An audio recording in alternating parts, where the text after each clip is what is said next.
مگر لگانے والا نظر نہیں آتا. پانی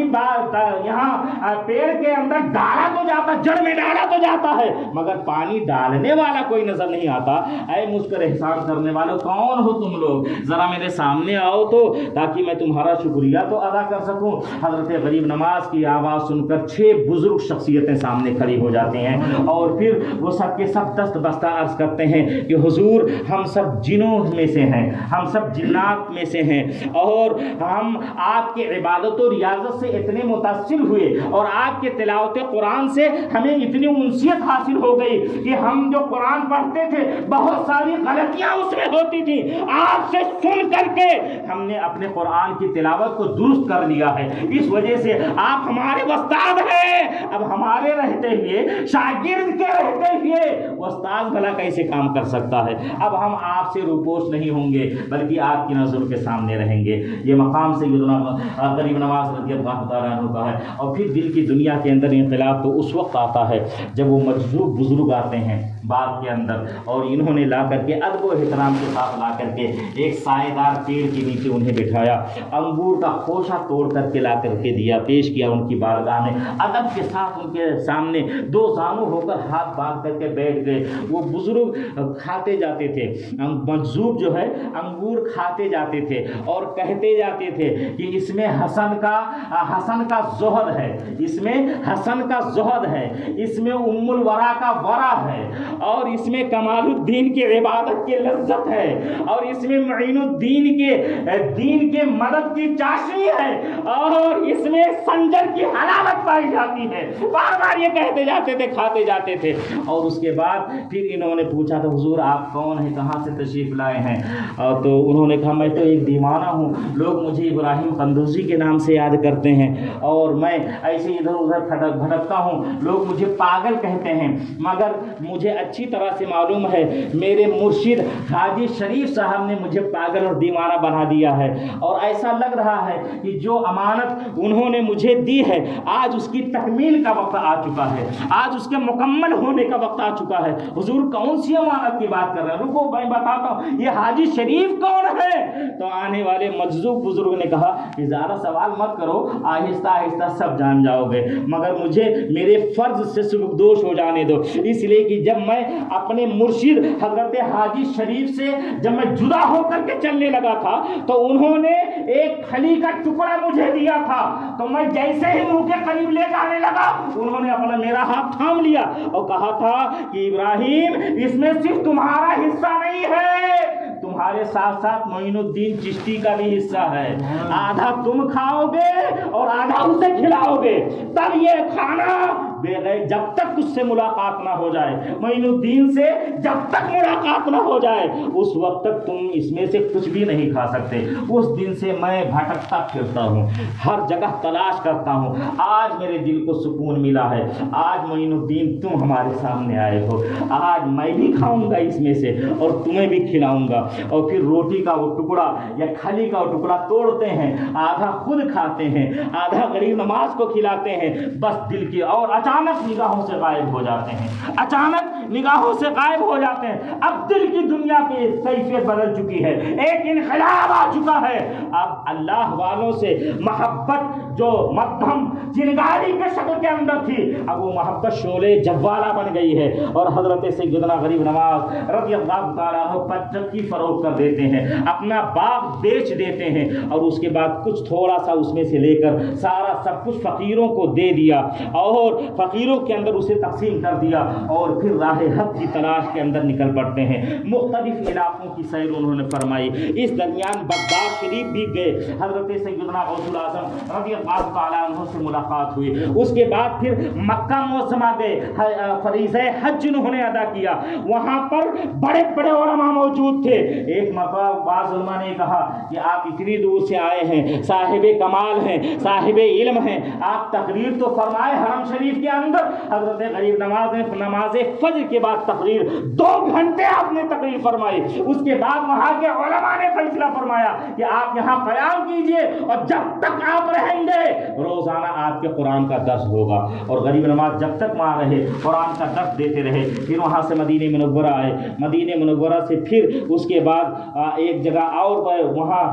سمرقند، بخارا، نیشا پور وغیرہ ہوتے ہوئے پھر آپ اس قصبے کے اندر پہنچتے ہیں جس کا نام قصبہ ہارون تھا. اصفہان کے قریب میں، ایران میں، یعنی ملک ایران میں اصفہان کے قریب میں ایک چھوٹا سا قصبہ جس کا نام ہارون تھا، وہاں پر تشریف لے گئے. وہاں پر حضرت خواجہ عثمان ہارونی رحمۃ اللہ تعالی علیہ مرض خلائق ہیں اور تمام بہت سارے بزرگ علماء، پورا مجمع لگا ہوا ہے. حضرت غریب نواز ایک کونے میں جا کر کے بیٹھ جاتے ہیں. جب یہ اپنی گفتگو ختم کر لیتے ہیں حضرت خواجہ عثمان ہارونی رحمۃ اللہ تعالی علیہ تو اچانک آواز دیتے ہیں، آج تو مجھے دوست کی خوشبو آ رہی ہے، آج تو مجھے دوست کی خوشبو آ رہی ہے. اور اس کے بعد کھڑے ہوتے ہیں اپنے جگہ سے، اپنے بیٹھنے کی جگہ سے کھڑے ہوتے ہیں اور مجمع کو ہٹاتے ہوئے اس جگہ پر گئے جہاں پر حضرت سیدنا غریب نواز رضی اللہ تعالیٰ عنہ تشریف فرما تھے. ان کا ہاتھ تھاما اور ہاتھ تھام کر کے اپنے گدی کے قریب لے کر آئے اور پھر اس کے بعد انہیں اپنے حلقے کے اندر شامل کیا اور یہ ارشاد فرمائے، معین الدین آج کے بعد تمہیں معین الدین سنجری کے ساتھ معین الدین چشتی بھی کہا جائے گا.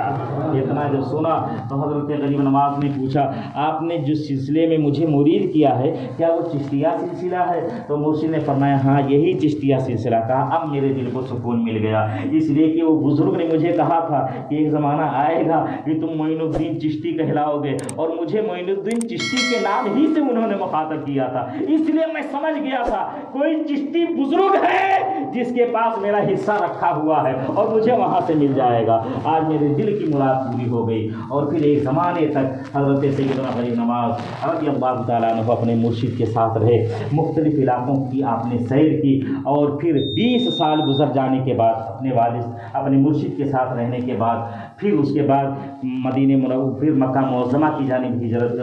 وہاں پر حاضری دی، خانہ کعبہ کا طواف کیا، مدینہ منورہ حاضر ہوئے. اور سیر الاقطاب کی روایت کے مطابق وہ یہ ہے کہ ایک مرتبہ نماز فجر کے بعد اچانک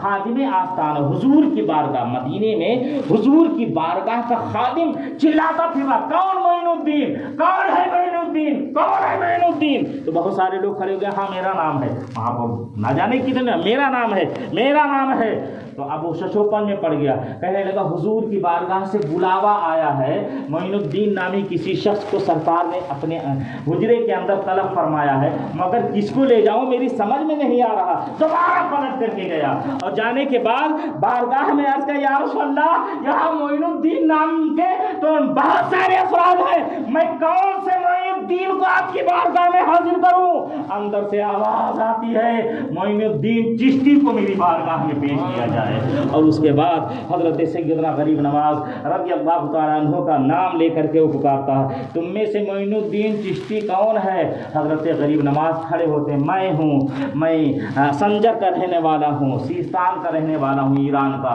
میں معین الدین چشتی کہلاتا ہوں. چلو تمہیں حضور نے اپنی بارگاہ میں بلایا. اب اتنا سننا تھا، دل کی کیفیت الٹ پلٹ ہو گئی. بلا لیں حضور والا آواز دے لیں، اچانک آنکھوں سے آنسو جاری ہو گئے، افتہ و خیزہ اور لرزیدہ انداز میں گرتے کرتے لبیک یا رسول اللہ، لبیک یا رسول اللہ کی صدائیں ہیں زبان پر، اور بارگاہ مصطفیٰ کی چوکھٹ پر کھڑے ہو گئے. الصلاۃ والسلام علیکہ یا رسول اللہ. خادم حاضر ہے، حضور آپ کا غلام آپ کے آستانے پر حاضر ہے. اندر سے آواز آئی، بیٹا اندر آ جاؤ، تم سے کوئی فرق نہیں ہے. حضرت سیدنا غریب نواز رضی اللہ تعالیٰ عنہ مزار اقدس کا جو حجرہ تھا اس کے اندر داخل ہوتے ہیں. راویان بیان کرتے ہیں، سیر الاقطاب کے اندر جو لکھا ہے میں اسے بیان کر رہا ہوں. حضور رحمت عالم صلی اللہ تعالیٰ علیہ وسلم بنفس نفیس باہر تشریف لائے اور اپنے شہزادے کو اپنے گلے سے لگایا. آپ اندازہ لگائیں. اس کے بعد حضور رحمت عالم صلی اللہ تعالیٰ علیہ وسلم نے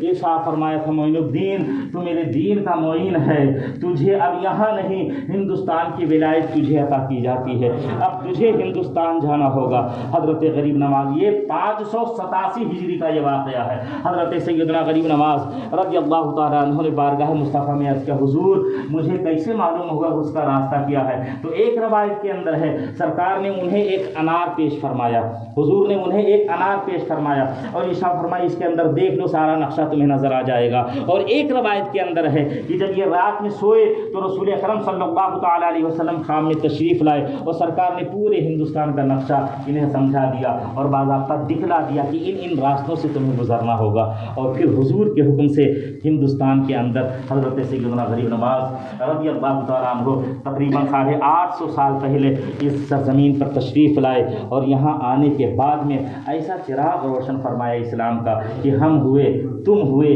کہ میر ہوئے، اسی زلفوں کے سب اسیر ہوئے. حضرت غریب نواز کے زلفوں کے آج ہم جو اسیر نظر آتے ہیں یہ اسی احسان کا نتیجہ ہے. ہم احسان کا بدلہ تو نہیں چکا سکتے مگر اتنا تو کر سکتے ہیں کہ جب جب ان کا نام لیا جائے، جب جب یہاں پر چونکہ ہم رہتے ہیں تو ہم اور کچھ تو نہیں کہیں گے، جب بھی موقع ملے تو اپنے محسن کی بارگاہ میں کبھی حاضری تو دے دیں اور یہ ہم اپنے دل کے اندر یہ خیال کریں خواجہ تم ہی ہو جنہوں نے ہمیں ایمان عطا فرمایا، تم ہی ہو جن کے ذریعے سے اللہ نے ہمیں اسلام کی دولت سے مشرف فرمایا ہے، تمہارے ہی ذریعے سے ہمارے دل کی دنیا کے اندر انقلاب آیا ہے. تمہارا احسان ہے ہم پر، ہمارے آباء و اجداد پر اور ہماری آنے والی نسلوں پر بھی تمہارا احسان رہے گا. کون ایسا بد نصیب شخص ہوگا جو انہی کی کھا رہا ہے اور پھر انہی سے بغاوت کرتا ہوا نظر آ رہا ہے، انہی کی شان میں گستاخیاں کرتا ہوا نظر آتا ہے اور پھر ان کے آستانے پر جانے سے منع کرتا ہوا نظر آتا ہے.